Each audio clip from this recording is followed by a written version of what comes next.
హమ్మయ్య! మనకైతే మళ్ళీ మంచి రోజులైతే వచ్చాయి. అవే ఎగ్జామ్స్ అయిపోయాయండి. అలా అనుకోని డైలాగ్ ఫినిష్ చేసే అంత గ్యాప్ కూడా లేదు. మళ్ళీ 5 రోజుల్లో సెమ్ ఎగ్జామ్స్ స్టార్ట్ అయిపోతున్నాయి. ఎగ్జామ్స్ ఏముంది వస్తాయి పోతాయి. నార్మల్‌గా మనం చెప్పే మోటివేషన్ డైలాగ్ ఏముంది? A single sheet of paper cannot decide my future. అలా అనుకుంటూ మెస్‌లో పెట్టిన రసనానైతే బాటిల్‌లో తెచ్చుకొని తాగేస్తున్నా.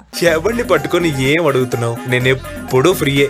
సడన్‌గా ఐడీ కార్డ్ చూపిస్తుంది ఏంటని అనుకుంటున్నారా? సీనియర్ అక్క ఫ్రీగానే ఉన్నావేరా అంటే నా రియాక్షన్ ఏంటంటే అది సరే కానీ ఐడీ కార్డ్‌కి అసలు ఇప్పుడు అక్క మెసేజ్ చేయడానికి సంబంధం ఏమనుకుంటున్నారా? అక్క ఎందుకు మెసేజ్ చేసిందంటే షటిల్ ఆడుకోవడానికి వెళ్దామని. సో షటిల్ బ్యాట్స్ కావాలంటే ఇండోర్ స్టేడియంలో ఐడీ కార్డ్ ఇస్తేనే షటిల్ బ్యాట్స్ ఇస్తారు. అదేంటో కాలేజ్‌కి ఎన్ని రోజులు వెళ్ళకపోయినా మళ్ళీ వెళ్ళినా కూడా అబ్బా కాలేజే కదా అనిపిస్తుంది. అదే గ్రౌండ్‌కి 3 రోజులు రాకుండా ఇవాళ వస్తే ఆహా ఏమన్నా ఉందా గ్రౌండ్ అనిపిస్తుంది. అలా టైం తెలియకుండానే అక్కతో మాట్లాడుకుంటూ ఒక గంట సేపు అయితే షటిల్ ఆడేసుకున్నాం. వీడియో స్టార్టింగ్ నుంచి అక్క అక్క అక్క అంటుంది. అసలు ఎవరి అక్క అనుకుంటున్నారా? త్వరలోనే వాళ్ళని కూడా మీకు చూపించేస్తాను. అసలు అక్క ఎవరైతే మాకేంటి వాళ్ళని మాకెందుకు చూపిస్తారనే డౌట్ మీకు కూడా వచ్చిందా? మీరు ఒకవేళ కేలీ యూనివర్సిటీలో చదువుతుంటే మీకు వాళ్ళని చూడడం చాలా ఇంపార్టెంట్ అనమాట. ఎందుకంటే అక్క వాళ్ళకి 20 LPA ప్యాకేజ్ అయితే వచ్చింది.